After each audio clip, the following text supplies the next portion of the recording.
there are probably a lot of Americans that would like to forget a few federal agencies. So,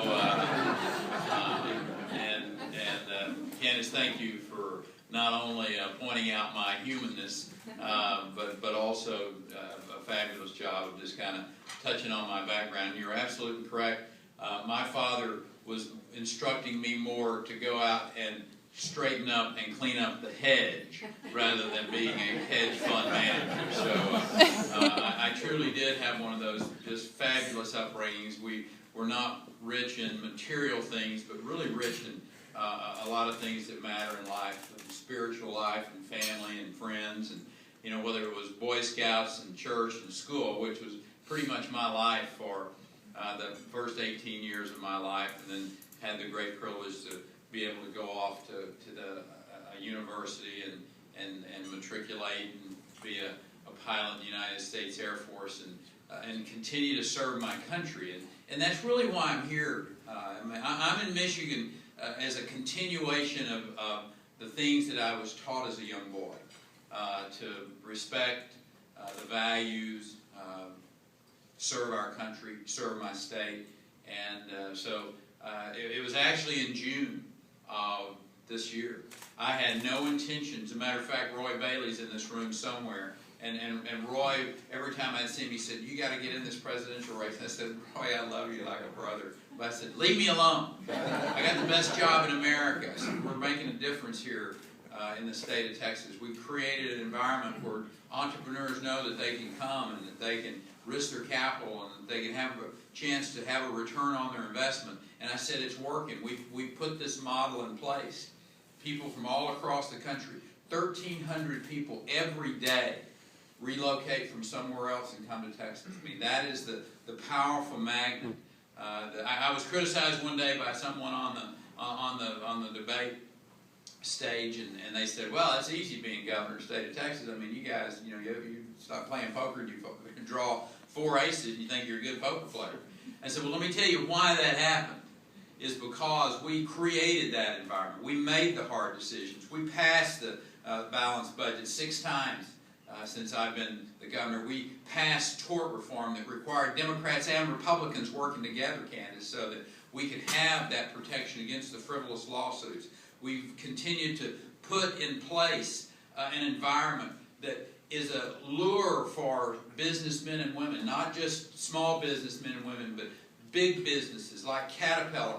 Last night, as the president of Caterpillar was talking about, the gridlock in Washington, D.C., I reminded people, I said, there's nothing left in Caterpillar in Illinois except their headquarters, and we're working on getting it to move to Texas. But it's that competition between the states that I think is one of the grand concepts and ideas that our founding fathers put into place. And Tim, as you all and your colleagues work together in Washington, D.C., and get back to those principles that our founding fathers found to be so powerful and that allowed for these entities, these states, to be the laboratories of innovation. And that's the answers to a lot of the issues that we have as a country, to allow Michigan to find its best way to deliver health care, or the best way to educate their children, or for that matter, the best way to deal with the environmental issues that are going to face you as a state, rather than this one-size-fits-all. I mean, there is a reason that I want to get rid of agencies like the Commerce Department, the Education Department. Oh yeah, the Energy Department.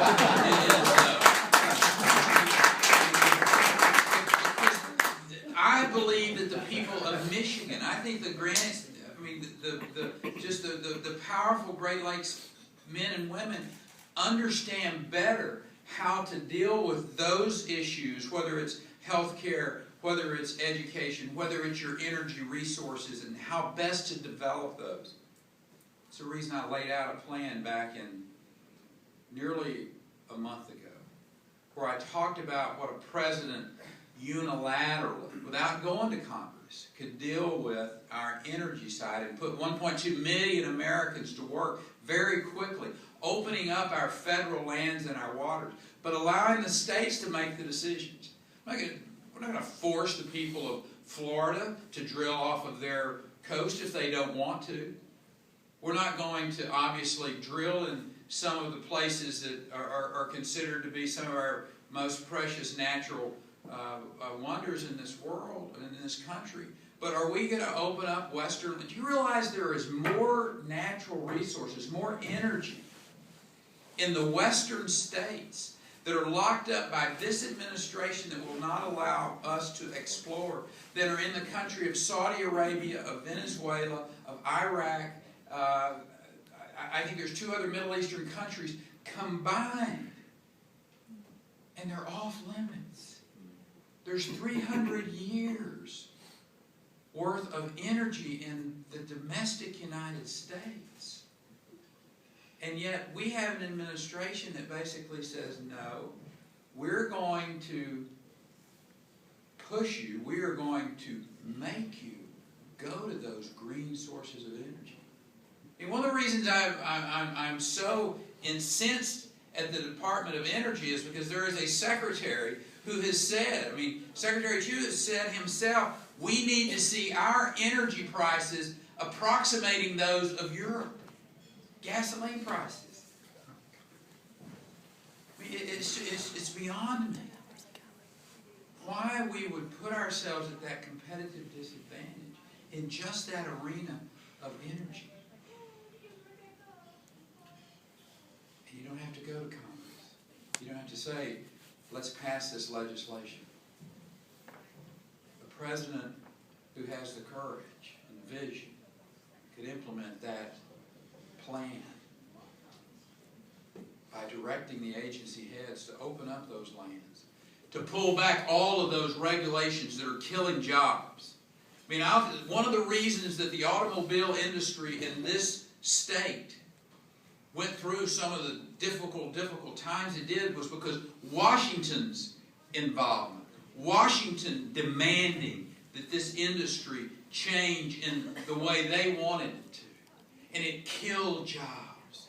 There are people still without work today in Michigan because of Environmental Protection Agency regulations that frankly didn't make one person's job safer, didn't make the environment safer. It was a one-size-fits-all mentality that's killing jobs. And not just in this state, but in the other 49. And that's the reasoning behind my second part of our Phase 1 plan was to pull all of these regulations that have been put in place since 2008 and test them, audit them for their beneficiality and their cost.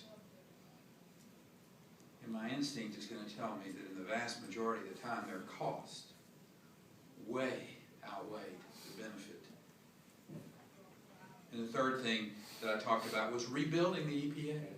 Rebuild that agency into an agency. It was one that I actually wasn't going to do away with, and still will probably not do away with, but it'll be substantially smaller.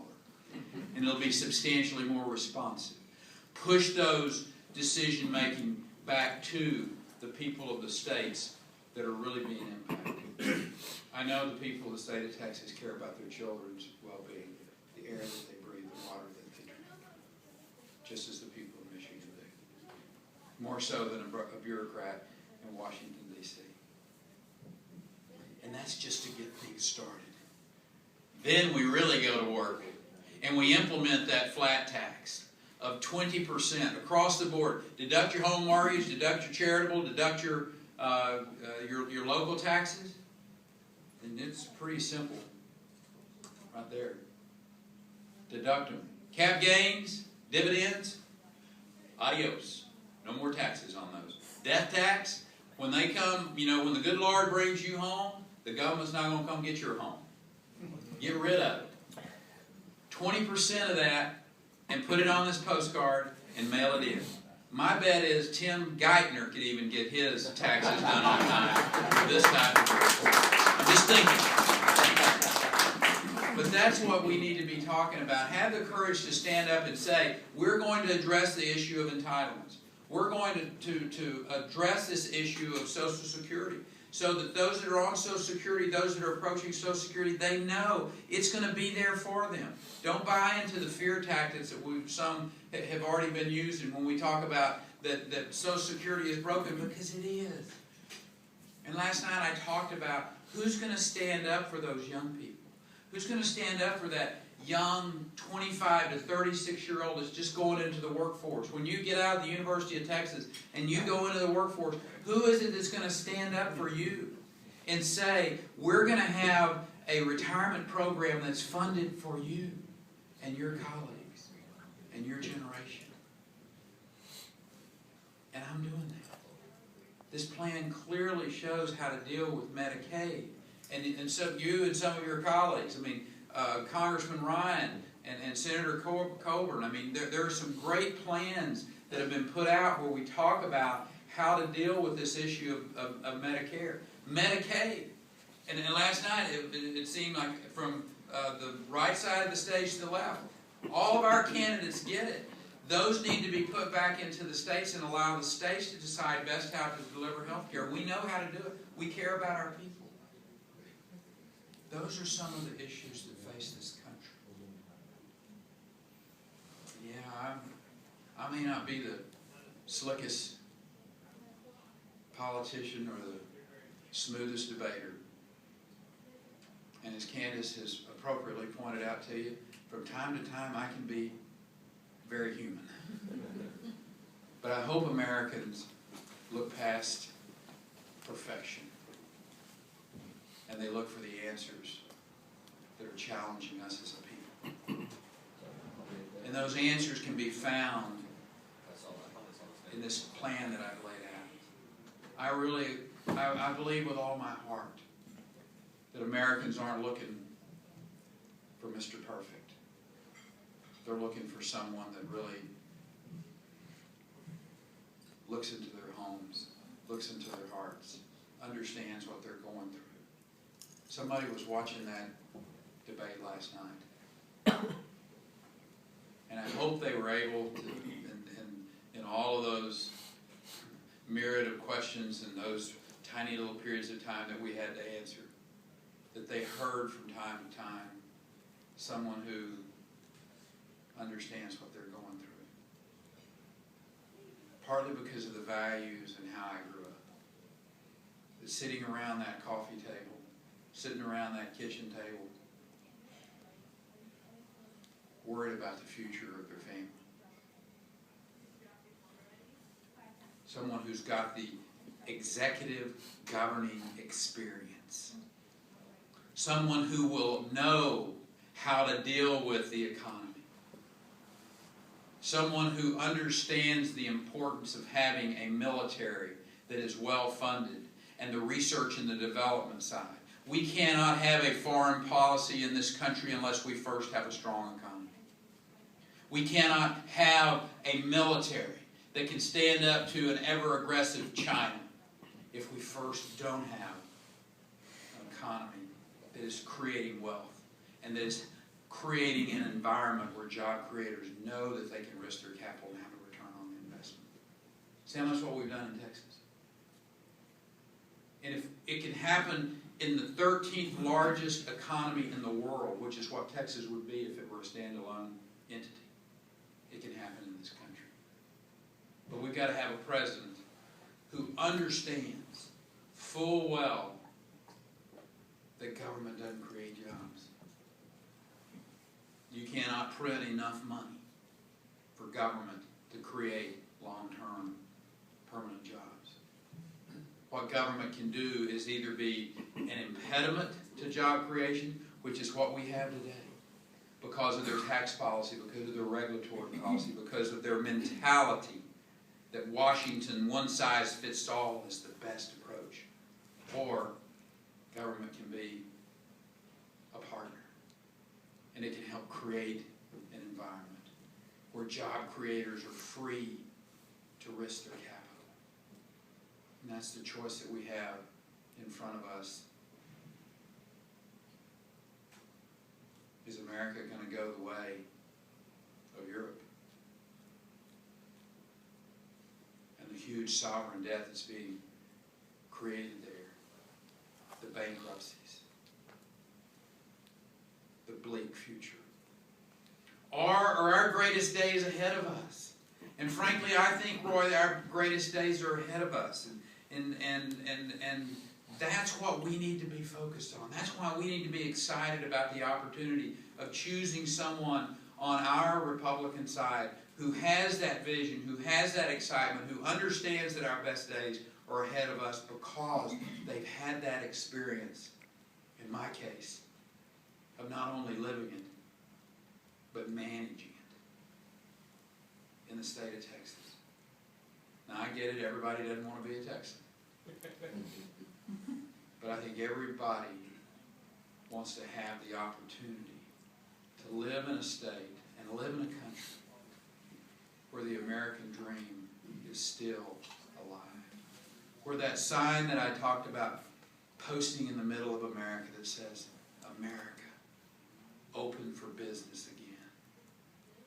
A president that gets up and strolls boldly into the White House every morning with the intention of making Washington, D.C. as inconsequential in your life as it can. That is my business. I want to say thank you for coming, Candace, again, to you, to the Georges, to the Pelizis, to the Scopuses. Thank you all for coming and being a part of this today. And Angie, thank you and your husband for the support. And we appreciate your being here as well. So with that, let me ask how we are on time. Can I open it up for any questions, Candace? Would that be okay with you? Absolutely, it'd be great by me. Awesome. And if there's any agency questions, I will refer them. Great. Yes, sir. Could you comment a little bit about the president's attitude and most recently his conversation with Sarkozy or with our best friends and allies? Yeah, yes, sir. Thank you.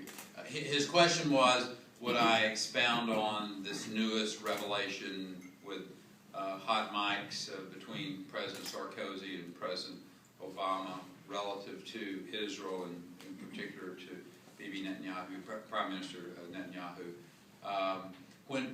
There is a clear pattern here of disrespect for Israel, and